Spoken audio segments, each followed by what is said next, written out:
I know what I want, I know what I want, I know what I want. Wish. Getting what I want, getting what I want, gonna get what I want. I know what I want, I know what I want, I know what I want. Wish. Getting what I want, getting what I want, gonna get what I want. Pick you up, 맘에 널 담아, 망설임은 not my type. 실컷 고민해봤자 타이밍만 늦을 뿐이지. 너를 재고 다툴 생각 없어. 난 그저 느낌 가는 대로 move. 좀 까다로운 내 눈에 든다는 이유가 있다고. 너만이 아직 스타일링 시선을 받지. 어딜 가든 분위기를 리드. 그런 너를 갖고 싶어. Now 잠깐의 스친 호기심이라도 좋아. 시간 지나 아쉽긴 싫어. 먼저 맘을 줄래 다. 그러면 지는 거라 해줘. So yeah baby, I know what I want, I know what I want, I know what I want. getting what I want, getting what I want, gonna get what I want. I know what I want, I know what I want, I know what I want. Getting what I want, getting what I want, gonna get what I want. 이거 봐, 내가 고른 건 세상 사람 다 넘봐. 근데 너 알지 널 감당할 건 나뿐인걸. 또 적당한 사인 별로야. 전부 핏하게 맞춰가 쏟아지는 check. 부럽게도 우린 잘 어울려. 어쩌면 너를 찾아 헤맸는지 몰라. 너무 애매했던 맘 지나. True love 사랑이란 걸 확실히 느낀 것만 같아. So yeah baby, I know what I want, I know what I want, I know what I want. getting what I want, getting what I want, gonna get what I want. I know what I want, I know what I want, I know what I want. getting what I want, getting what I want, gonna get what I want. I know what I want, I know what I want, I know what I want. getting what I want, getting what I want, gonna get what I want. I know what I want, I know what I want, I know what I want. Getting what I want, getting what I want, gonna get what I want. Wish.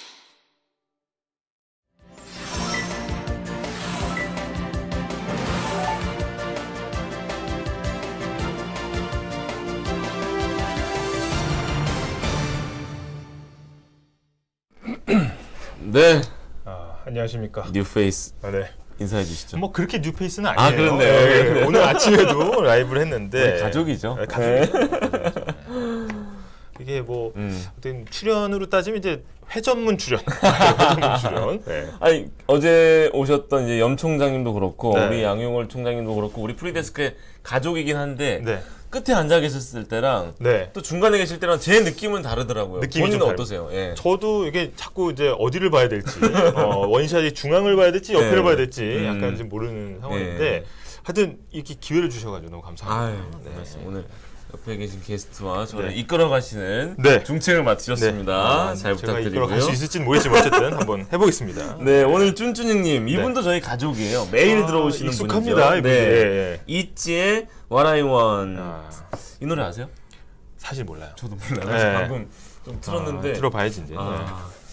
요즘 또 제가 아이돌 모른다고 혼나서 이 얘기하면 또 혼날 것 같긴 한데 있지는 압니다. 아시죠? 있지는 알고. 네. 네, 저는 아는데 이 노래는 잘 모르겠어요. 네. 멤버 혹시 한 명이라도 아세요? 죄송합니다. 저는 몰라요. 예스, 네. 저도 모르거든요. 영훈 선배가 제가 되게 그- 잘하세요. 네, 방송을 봤어요. 아, 봤는데, 엄청 뭐라고 하세요? 두 분이 막 그걸 가지고 막 경쟁하는 모습 의미 아름답진 않아요. 의미 아름답진 않아. 네.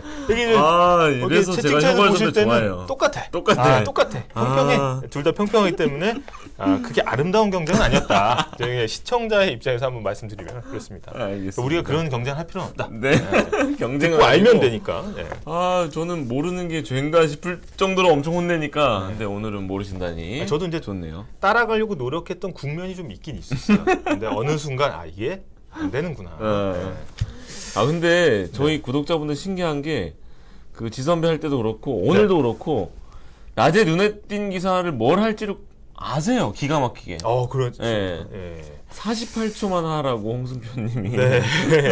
일단 뭐 바로 넘어갈까? 바로 시작할까요? 바로 시작할까요? 네, 낮에 큐레이션 눈에 띈 뉴스. 네네네. 이거 이 뉴스를 피해갈 수는 없었습니다. 네, 그쵸, 그쵸. 한미 정상 48초 회동 논란, 미 의회 폄훼 발언. 이게 네. 어떤 스토리냐면 일단 순방 중이죠. 해외 순방 중인 윤석열 대통령이 어제 새벽 한일 정상회담 약식으로 30분 개최했습니다. 네. 2년 9개월 만에 한일 정상회담이 됐고요. 뭐 여러 가지 얘기들이 오갔습니다만 일단 뭐 북핵 문제, 뭐 공동 관심사가 많잖아요. 근데 이견을 좁히지는 못했다. 근데 지금 이제 계속 기사가 나오는 거는 이제 한미 정상회담에 대한 기대가 있었는데 결국은 결론적으로 정식 회담은 불발됐다는 거죠. 인사 정도 나눴죠. 네, 그래서 예. 일단은 이제 뭐 표면적인 이유는 이제 바이든 대통령의 외교 일정 단축으로 인해서 일정이 변경됐다. 네, 그래서 48초가 왜 나왔냐면 사실 이제 행사 중에 48초 동안 이렇게 서서 네. 환담이라는 건 이제 기쁘게 대화를 한다는 건데 반갑게 대화하고 사실은 정식 회담은 되지 않았다 할 겁니다. 근데 이제 여기서 끝나면 이제 그냥 끝나는 건데 문제가 이제 행사가 끝나고 좀 발생을 했어요. 네네. 그래서 이제 순방 중에 윤 대통령이 이제 미 의회를 약간 비하하는 듯한 발언이 이제 카메라에 들어가서 이게 조금 문제가 됐습니다. 그래서 이번에 외교 순방이 어떻게 보면은 이제 외교 무대에서의 어떤 결실이나 결과가 이게 보도가 되는 게 아니고 약간 그 외적인 것들이 많이 이제 기사가 됐다. 그래서 이 자세한 소식은 오늘 좀 뉴스 데스크에서 좀 구체적으로 확인이 가능합니다. 예, 그래서 일단은 두 개로 나눠서 한미 정상회담 불발은 이제 왜 이제 배경이 뭐냐? 그다음에 이제 그 미국 의회 발언 좀 어떤 발언이냐? 직접 한번 들어보고 판단하실 수 있도록 준비를 한 거고, 게다가 이제 한일 정상회담 같은 경우에는 이제 이게 이제 갑자기 이렇게 이루어진 배경이나 성과 이런 것들을 주로 이 특파원들이 이제 조목조목 취재를 했다고 합니까? 네. 지금 48초 너무 창피했어요 하신 쫀쫀님도 있고. 네. 그 정치권에서 많이 나왔던 그 이땡땡이 나오면서 오늘 블랙홀처럼 모든 뉴스를 빨아 들어가서 예, 그래서 이게 안타깝긴 합니다. 네. 뭐 여러 의미로. 예. 네. 어쨌든 오늘 낮에 눈에 띈 뉴스 가져왔습니다. 네. 자, 그러면 오늘 중요한 날이었잖아요. 새벽에 FOMC 회의도 있었고. 사실 저희는 아침에 라이브를 했는데 새벽에 이제 소식이 전해졌죠. 네. 3시 반쯤. 예. 전 세계 눈이 쏠렸습니다. 네. 그래서 오늘 이 소식을 이제 자세하게 해설해 주세요. 네, 정철진의 머니토 8초 후에 빨리 가시죠. 네, 빨리 가시죠. 네.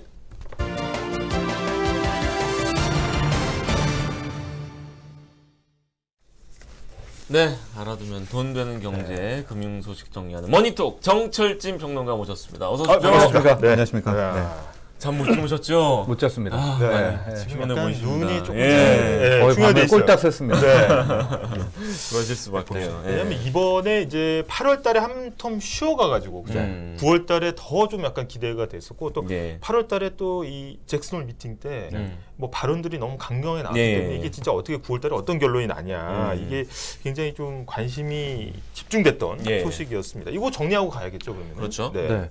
우리가 뭐 머니톡에서도 했었고요. 많이 보셨을 텐데 크게 한 4가지 정도 가능성으로 나눠서 우리가 전망을 좀 했었죠. 그저께까지만 해도 첫 번째는 0.75% 포인트를 올린다. 자이언트 스텝을 밟고 369, 12에는 이제 코멘트와 점도표를 찍습니다. 예, 그게 굉장히 중요한 또 FOMC 회의이기 때문에 그래서 이후에 나오는 제롬 파월 연준장의 코멘트와 점도표가 상당히 마일드한 온화한 거. 이게 이제 우리가 계속 바랬던 거죠. 이 정도만 나오면 실은 지난주 화요일 날 소비자 물가 상승률에 나왔던 급락도 어느 정도 되달릴 수 있을 것이다. 이걸 노렸고 그 다음 바랬던 건 뭐냐면 1%포인트를 올린다. 울트라를 밟되 그 다음 나온 말이 또 마일드해. 이 정도면 됐고 기대 인플레도 꺾였으니까 일단은 1%포인트 올리지만 뭐 괜찮다. 요 정도. 병 주고 약 주고. 예, 병 주고 약 주고. 요거까지 좋아. 그 다음부터가 안 좋은 시나리오였는데요. 0.75%포인트를 올리고 그 다음에 강경 발언 그리고 점도표라고. 그러니까 즉 연준 의원들 투표권 있는 사람 19명이 점을 찍습니다. 올 연말은 얼마나 될까? 내년 금리는 얼마나 될까? 근데 그 점도표가 전망치. 꽤 높이 찍히는 거. 이게 안 좋은 거. 그 다음에 가장 안 좋은 건 1%포인트 올려놓고 말도 세게 하고 점 찍는 것도 그냥 4.5에 찍고 이제 이 네 가지 중에서 그나마 최악은 면은 피했네요. 최악은 피했네요. 그게 세 번째가 된 거죠. 0.75를 올리고 말 세게 나왔고 점도표를 찍었는데 이것도 높게 찍고 그러나 이거나 이것도 최악이나 이것도 최악 같아. 네, 이것도 둘 다 나쁜 겁니다. 위로가 안 돼 이거. 네, 결과적으로 9월 FOMC 회의 결과를 좀 보면 예. 우리의 바람은 전혀 이루어지지 않았었고요. 특히 이제 점도표 제가 말씀드렸죠. 이제 연말은 어느 정도까지 기준금리를 올릴까, 내년은 얼마까지 올릴까를 봤을 때 연말에 가장 많이 찍혔던 게 4.25에서 4.5 구간. 그러니까 4.4까지는 올린다니까 이번에 0.7을 올려서 3.25잖아요. 앞으로 1%포인트는 최소 더 올려야 돼요. 거의 뭐 1.25가 남은 거네요. 네. 그리고 더 중요한 게 내년이었습니다. 내년 우리가 뭐 지금 5% 얘기도 나오잖아요. 그렇죠. 예. 저도 그렇고 여러분도 그렇고 그럼 기준금리 올리는 거 좋아. 어디까지 올릴 거야? 그 막판 거기 우리가 터미널 레이트라고 하거든요. 여기가 끝이야가 이제 초미의 관심사였는데 이제 내년은 어디까지 올릴까? 내년 상반기에 점 찍은 걸 봤는데 4.75에서 5, 6명. 4.5에서 4.75, 6명. 4.25에서 4.5, 6명. 그러니까 결과적으로 확률상 내년에 최대 5%까지 기준금리를 올리는 요 카드도 배제할 수 없게 된 겁니다. 아니 진짜 그렇게 되면 고물가에 고환율에 그럼 우리나라에는 어떤 영향을 미치게 되는 거예요? 그렇죠. 이제 이렇게 되면 속수무책이죠. 달러 혼자 승승장구할 것이며 전 세계도 미국을 따라서 다 긴축을 해 와야 될 것 같은데 그럼 뭐 우리도 여기 피할 길이 없고 지금 뭐 계속 말씀드리지만은 지금 나온 우리나라 무역 수지 적자가 원달러 환율 약세인데 예. 워낙 약세인데도 나오고 있는 이 설명이 안 되는 우리가 학교에서 배웠던 그런 내용이잖아요. 그러니까 수입 물가 비상은 앞으로도 계속될 수밖에 없을 것이고 또 하나가 이제 우리도 뒤따라서 올리게 되면 시중 대출 금리도 올라가고 그렇죠. 뭐 가계 대출 부실화되고 굉장히 이제 슬픔의 그런 하루가 됐었고요. 이건 우리만이 예외가 아닙니다. 미국, 유럽 전 세계가 그렇게 됐던 뭐 그런 상황이 됐고 뭐 바로 또 뒤에 있나요? 예. 아니 뭐, 근데 이게 사실 산을 올라갈 때도 좀 이렇게 숨이 차고 이래도 좀 끝이 좀 보이면 그래서 저기만 가면 힘을 내잖아요. 하는데 내려온 사람들이 다 왔다고 하잖아요. 지금 다 왔다고 한 사람이 없어. 다 왔다고 한 사람 없어. 내려간 사람도 없어 지금. 예. 그래서 4.4면은 이제 끝이 안 보이는 상황인데 당장 이제 우리나라 영향을 생각을 안 할 수가 없는데 맞습니다. 한국은행 이창용 총재도 좀 의미심장한 발언을 했습니다. 이게 어떻게 보면 가까스로 좀 맞춰져 있던 한미 금리가 조금 다시 멀리 도망가 버리는 미국이. 그러면 결국은 우리도 베이비 스텝으로는 도저히 안 될 것이고 그러면 또 빅 스텝을 차상초를 한 번 했었는데 또 해야 되는 거 아닙니까 이거는? 그러니까 그동안에 이창용 총재가 어떤 지표를 봤는지 모르겠는데 막 전 세계 긴축 랠리 러시에도 우리는 남은 2번 이제 12 다음 달 하고 또 한 번 2번 남았거든요. 우리는 베이비를 간다. 즉 0.25, 0.25로 갈 것이다라는 것을 굉장히 오랫동안 이야기를 했어요. 그러니까 그렇게 되면 미국이랑 금리 차이도 많이 벌어질 것이고 외국인 자금 이탈, 뭐 인플레도 못 잡을 것이고 그랬는데 간밤에 미국이 자이언트 스텝을 밟고 이렇게 제롬 파월 연준 의장이 마치 다른 사람이 된 듯한. 이제는 옛날에 막 말 더듬고 막 벌벌 떨고 그런 파월이 아닙니다. 이렇게 바뀌고 나니까 오늘 오전이었습니다. 이창용 한국은행 총재가 전제 조건이 바뀌었다. 그러니까 자기가 베이비 스텝을 밟으려고 했을 때는 전제 조건이 있었는데 그 전제 조건이 뭐였겠습니까? 미국이 살살 올리는 거였는데 미국이 저렇게 단호하게 나오니까 우리도 이제 빅 스텝을 고려할 수밖에 없다. 저는 그냥 10월에 이달에 넣었거든요. 빅 스텝을 갈 것 같아요. 왜냐하면 우리가 지금 2.5잖아요. 미국이 3.25로 갔고 그럼 빅 스텝을 해도 우리가 미치는 거네요? 못 가지만 3자를 일단 대놓고 기다려야죠. 미국을. 그래서 10월에는 거의 우리가 빅 스텝 0.5%포인트 금리 인상으로 한국은행도 뒤따라가지 않을까 이런 예상이. 이게 근데 이제 FOMC랑 이제 하는 금통위 일정을 보니까 이제 똑같이 한 2번 정도 남았는데 저희가 보니까 12월은 FOMC만 있고 저희가 먼저 없고 11월 달에 먼저 결정해야 되는 거거든요. 맞아요. 그러면 더 좀 약간 불안할 수밖에 없을 것 같아요. 12월 달에 FOMC의 결정을 미리 예견해서 또 대비해야 되는 상황이라서. 그러니까 순서를 보면 10월에는 우리만 있어요. 10월은 네, 우리가 먼저 하고 11월은 미국이 있거든요. 미국 우리가 같이 있어요. 미국이 같이. 11월 첫째 주에 있습니다. 우리가 셋째 주에 있고. 네. 그러니까 한국은행 제가 왜 빅스텝이 높다고 하냐면 0.5%포인트 올려서 3%로 되고 10월에는 미국은 3.25, 우리는 3. 11월로 넘어가죠. 예? 그때 미국을 먼저 볼 수가 있어요. 예. 근데 거기에서 0.75를 또 해버리면은 미국은 4%가 되는 거고 이제 한국은행의 선택지가 남게 되고 그리고 12월에는 미국만 있고. 그러니까 살 떨리는 통화정책 회의들, 뭐 금통위가 계속 이어지는. 이게 뭐 이제 외국 분들이 좀 다리가 길긴 길어요. 근데 너무 지금 3계단씩 올라가니까 뒤에서 찢어지겠어요. 따라가기가 너무 힘든 상황입니다. 그렇죠. 근데 뭐 미국도 미국인데 우리나라 경제 상황이 우리는 제일 걱정이잖아요. 당장 금리 때문에 이자 부담이 늘고 막 문자로 막 대출 금리 인상됐습니다, 상향됐습니다. 문자 오면 진짜 확 와닿아요. 뉴스 보는 것보다. 맞습니다. 이 가계부채가 부실화될 수 있다는 우려가 안 나올 수가 없어요. 그렇죠. 뭐 조금 이따 우리가 부동산 뉴스도 준비를 했는데 가계부채가 1,900조입니다.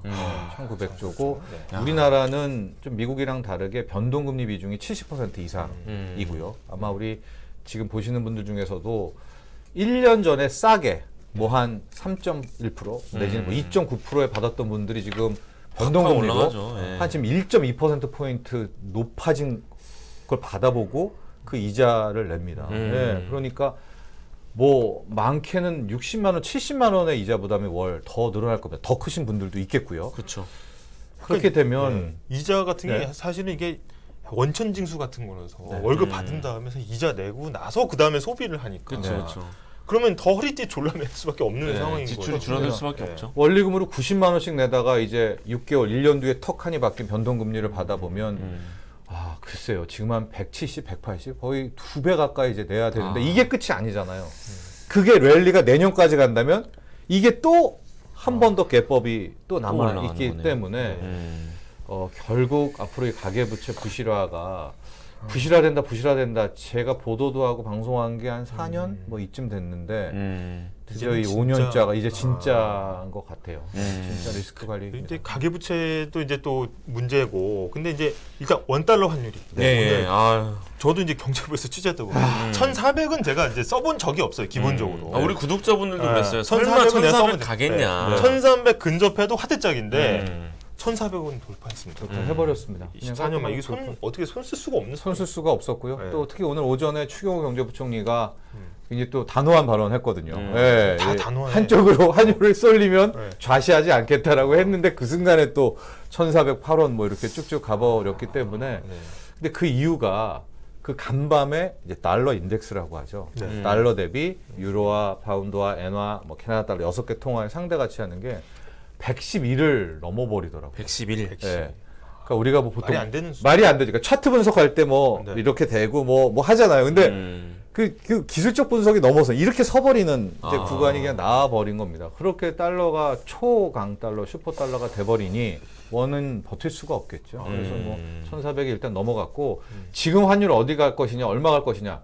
이거는 이제 의미가 없습니다. 전에 우리가 지난 라운드였었나요? 이제 1,300, 뭐 50원, 60원 넘을 때부터는 이제부터는 달러 매수 세력이 끌고 가는 대로 멱살 잡혀서 그냥 끌고 갈 수밖에 없는 그런 상황이기 때문에 이제부터 윗뚜껑을 열렸다라고는 이야기를 해야 되는데 다만 좀 오늘 특이한 것들이 있어서 어떤 겁니까? 좀 희망 회로를 뭐예요?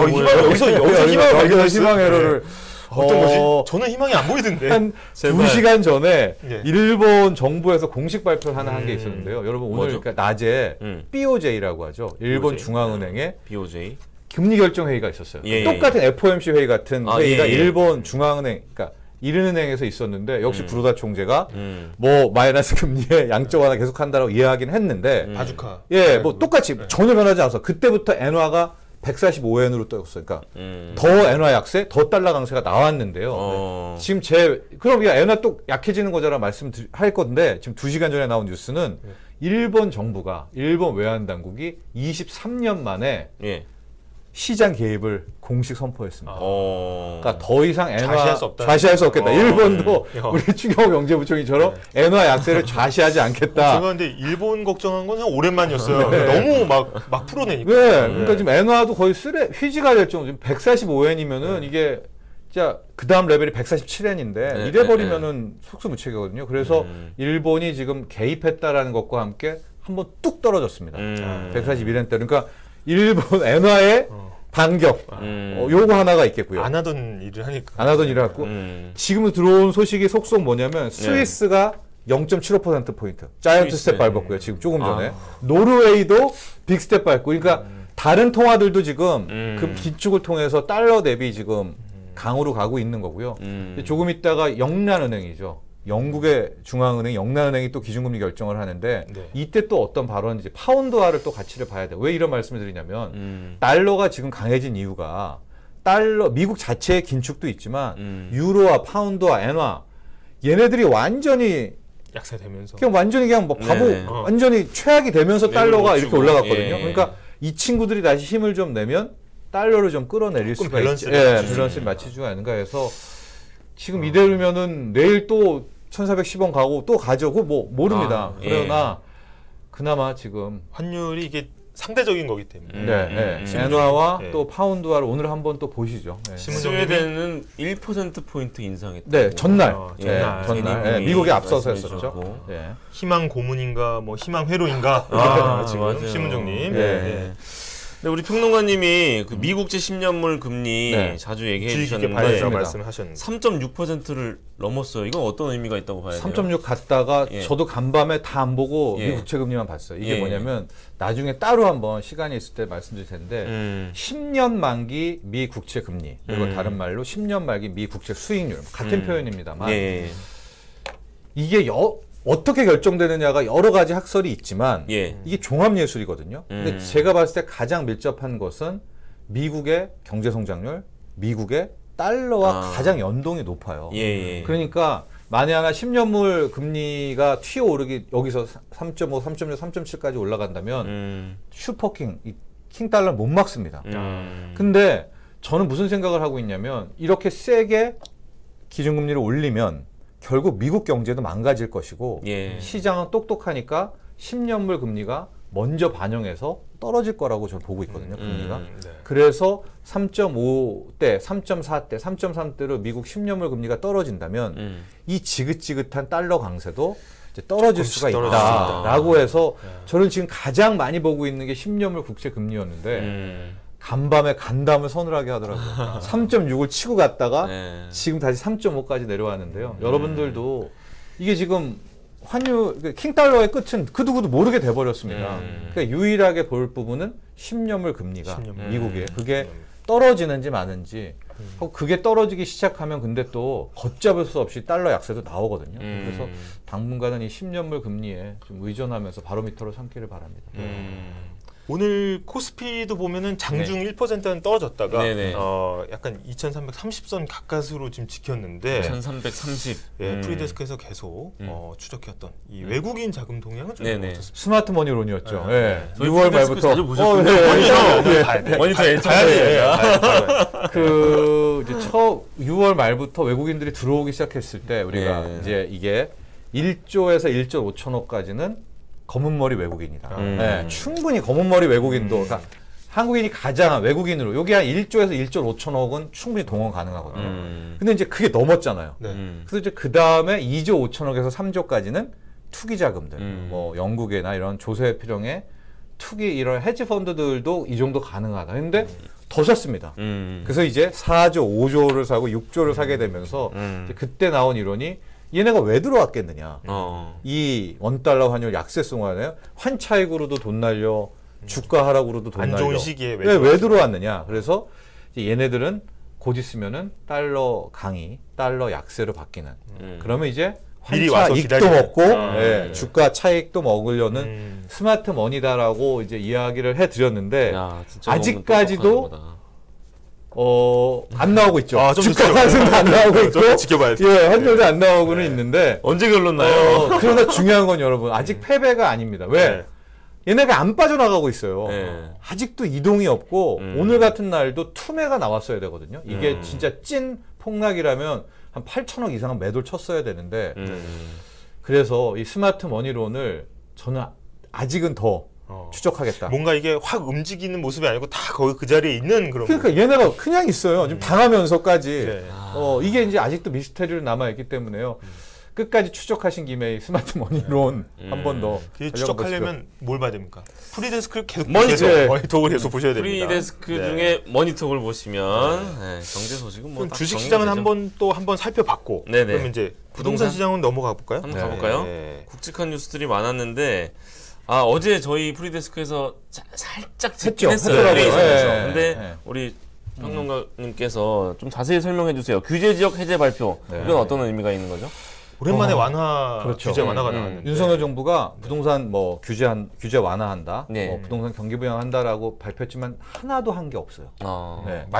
말만 계속하는. 그게 왜 그러냐면 그때도 말씀드렸지만 윤석열 정부 입장에서는 현재 부동산 시장이 가장 최적입니다. 즉 천천히 계속 빠지잖아요. 급락도 아니고. 그러니까 현재 정부 입장에서 그때 말씀드렸지만 총선까지 이 상태로만 간다면 뭐 아무것도 뭐 손 놓고 있어도 그냥 플러스 점수를 받게 된다 이런 말씀을 드렸는데 좀 과도한 하락이 나왔던 것 같아요. 최근 일주일 동안에. 그래서 나왔던 게 규제 지역이라고 해서 뭐 조정 지역, 투기 지역, 투기 가열 지역 지금을 다 못 드리지만 이 지역은 대출도 잘 안 나오고요.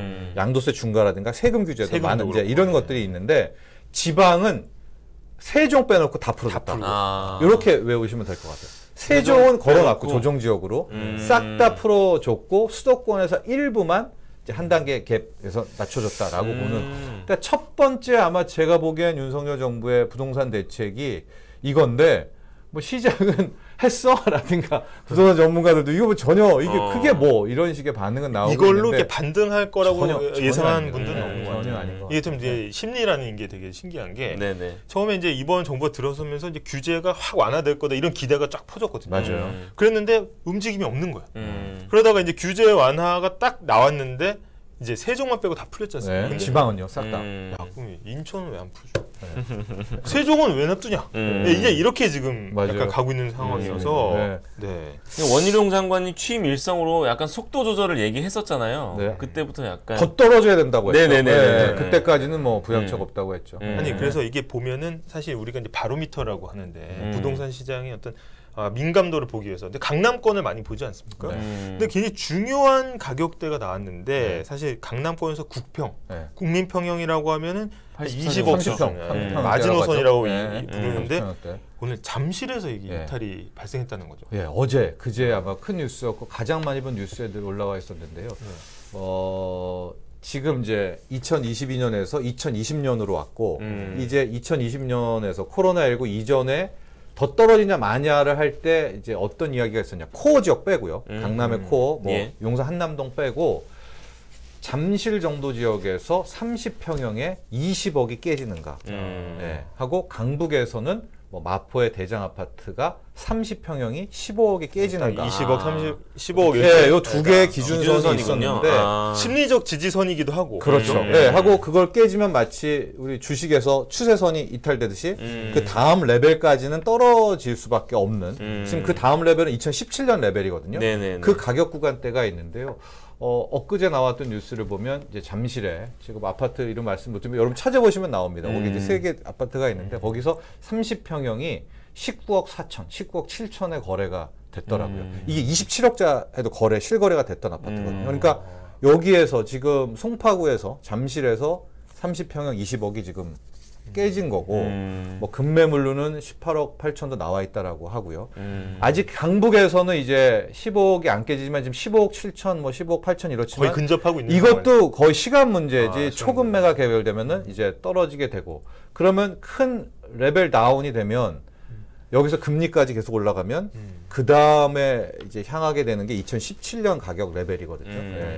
그게 되게 부동산에선 큰 뉴스였다 이렇게. 사실 부동산 같은 경우에 이게 계단식으로 오르고 내리고 이렇게 하는데 이렇게 한번 심리적 지지선이 무너지면 그 뒤로 또 낙폭이 더 커질 그렇죠. 수 있는 하고 이제 살려는 사람도 저거 됐잖아요. 그렇게 되잖아요. 그러니까 그 밑에 거기 그 맞춰서 밑에. 또 내놓게 이렇게 되니까. 저희가 붕괴란 단어를 쓰긴 했지만 붕괴됐다고 해도 19억 이러니까 그렇게 헉하거든요. 그런 거 그렇죠. 있어요. 그 아파트가 네. 9억이 27억이 된 거예요. 아 그러니까요. 지금 9억 3천이 9억이 27억 됐다가 27억이 그렇구나. 19억이 된 거니까 아직도 더 떨어져야 된다는 분들이 많은 거죠. 10억은 오른 거죠. 그러니까 만찐두빵님이 2년 전으로 가면 안 된다. 5년 전으로 가야 된다. 이런 말씀을 주시는 게 그런 의미가 아니라. 아 여기 이분도 신하브로님도 10억에서 26 올랐는데 맞습니다. 9억대에서 27억 오른 게 맞아요. 근데 또 직접 매수하신 분 입장에서는 또 그렇게 생각 안 하시죠. 그렇죠. 반대죠. 중간에 들어가신 분도 있고 하니까. 맞습니다. 유주택자와 기준은 어디로 잡을 마음이 것인가. 지금 정반대일 수밖에 없는. 그러나 말씀드리고 싶은 거 약간 중요한 가격대, 네네. 우리가 의미 있는 가격선들이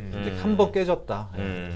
하나만 좀 더 여쭤보면 이제 그 FOMC 점도표도 나왔지만은 이게 막 기준금리가 미국 기준금리가 막 4% 막 5%선 이러면 사실 우리가 피부로 와닿는 주담대나 이런 대출 금리는 막 7, 8% 얘기 나오고 상상하기도 싫은 약간 그렇죠. 그런 거거든요. 이거 그렇게 되면 바로 이제 시중금리에 반영이 됐다고 봐야 먼저 되죠. 왜냐하면 시중금리라는 거는 그 추세도 반영을 하거든요. 그러니까 즉 중앙은행이 또 올리겠네라고 한다면 미리 선반영해서 미리 높게 그냥 딱 때려버리거든요. 네네네. 그렇게 되면 당장 다음 달에 빅스텝을 밟으면 아마 주택담보대출금리 상단선 우리는 6.3, 6.4까지 될 것 같고요. 거기서 한번 미국이 더 올리고 우리도 11월에 또 올리면은 추세까지 있기 때문에 당장 연말 내년 초에는 이제 7%대 주택담보대출금리입니다. 이렇게 되면 특히 변동금리가 많은 우리나라 입장에서는 이제 속속 이제 바뀐 금리를 받게 될 때 이게 어마어마한 충격으로 다가올 수가 있거든요. 기사 나온 거 보니까 이제 7%대로 했을 때 만약에 3억을 빌렸다면 월 이자만 175만 원이다 이렇게 이자만. 네, 근데 원리금 갚아야 되잖아요, 지금. 네. 그러니까 거치 기간 딱 끝나면 이제 그냥 원리금 갚으라고 나오기 때문에. 그리고 최근에 거치식도 안 냈기 때문에 2년, 2, 3년 내분 대부분 다 원리금을 내고 있을 겁니다. 그러면 막 2, 300이 한 달에 제 통장 월급 통장에서 빠져나가는 거네요. 그냥 월급이 그냥 그대로 이렇게 그렇네요. 은행으로. 그냥 월급 은행에다 싸주는 거랑 똑같은 거예요 지금. 그러면은 이제 빚내서 집 산 분들은 그냥 낮은 가격에 내놓을 수밖에 없는 상황이 되겠네요. 그래서 뭐 섣불리 저희가 예측할 수는 없겠지만은, 어렵죠. 그러나 중요한 것은 금리는 미국도 그렇고 내릴 생각은 요번에 다시 한번 완벽하게 이제 연준을 여러분 기대하지 마십시오. 쟤는 이제 저 연준이라는 집단은 루비콘 강을 건넜기 때문에 섣부른 기대 이제는 더 이상 하면 안 된다. 그러면 이게 제가 혼란스러운 게 네네. 작년 기사만 봐도 뭐라고 써냐면 대표적 비둘기파로 꼽히는 파월 의장 이렇게 나왔었어요. 저희 사람이 이렇게 어떻게 변합니까? 얘기하셨었어요. 어떻게 사람이 이렇게 변하는지. 그러게요. 이렇게 변하기가 힘든데 사람의 성향이라는 게 또 그만큼 현실이 변했다는 방증이기도 하죠. 아니 오늘도 이렇게 방송 보니까 이게 약간 내려 쓰잖아요 안경을. 안경 내려 쓰는데 앞을 잘 안 봐. 그냥 와가지고 그냥 계속 단호박으로 그냥. 맞아요. 사람 변했어. 저기 홍순표님이 한 줄 요약 연주를 XX 해주셨는데. 이거 약간 그거 패러디신 것이죠. 이땡땡.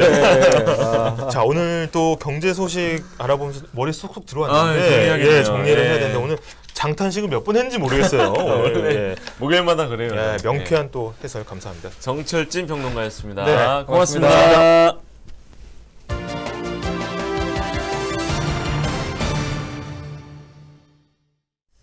자, 퀴스트 산책 1분 반 남았네요. 빨리 한번 가볼까요?